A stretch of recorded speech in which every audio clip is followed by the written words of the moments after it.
Dari kecil anak tidak pernah ditanamkan nilai-nilai agama. Ya. Dari umur 7 tahun, 8 tahun dibiarkan. Yang dipikir, yang diurus hanya makan, minumnya saja. Yang dipikir urusan-urusan jasmaninya saja. Tidak pernah diberikan sentuhan-sentuhan agama. Ketika dikatakan, ayo suruh anakmu sholat, nggak usah, masih kecil, kasihan dibangunin, sayang, ya dia masih tidur, istirahat. Ini nanti akan jadi bumerang buat dia, bumerang buat dia di dunia sampai nanti ke akhirat.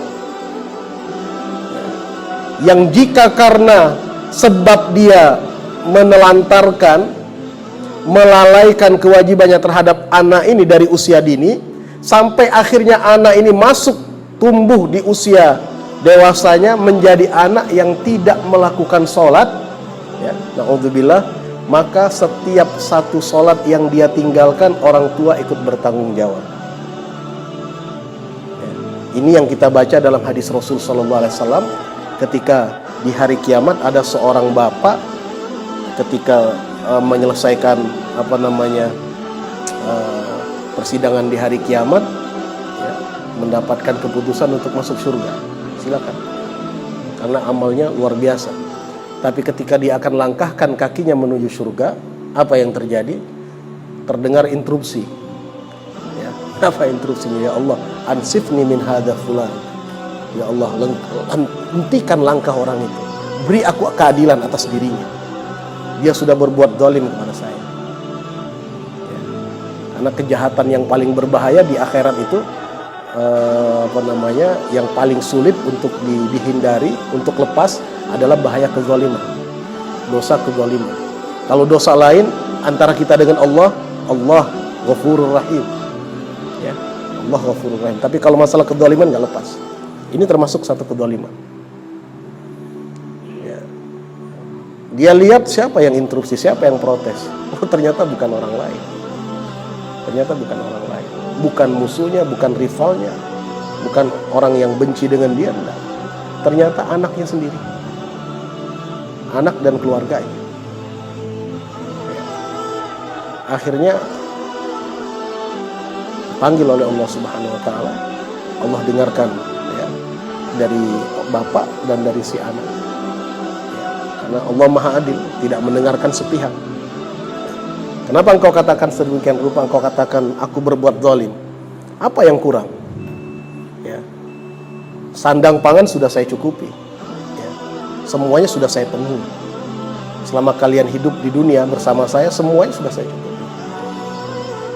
Betul ya Allah, yang dia katakan nggak salah. Semuanya udah cukup. Kalau urusan materi, urusan sandang pangan, kami nggak kurang-kurang.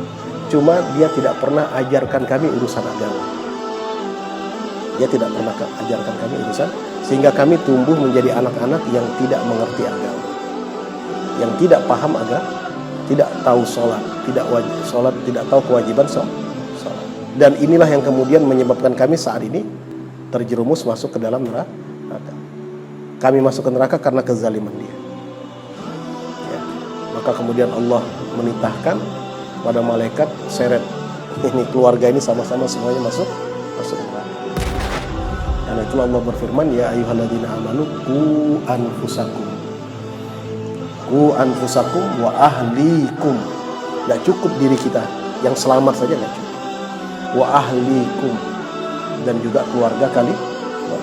Karena itu Nabi Nuh alaihi salatu wassalam, ya, Nabi Lut alaihi salatu wassalam, itu perhatian dengan keluarganya kan luar biasa tuh, dengan istri, dengan anaknya yang membangkang itu, sampai ketika mereka harus mendapatkan siksa, ya sebagai seorang ayah batinnya menjerit, ya Allah ini putra saya.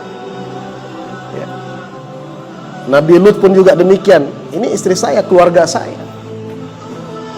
Ketika akan disiksa, ya, maka dijawab oleh Allah, ini amal ghairas salih, ya, perbuatan yang dilakukan.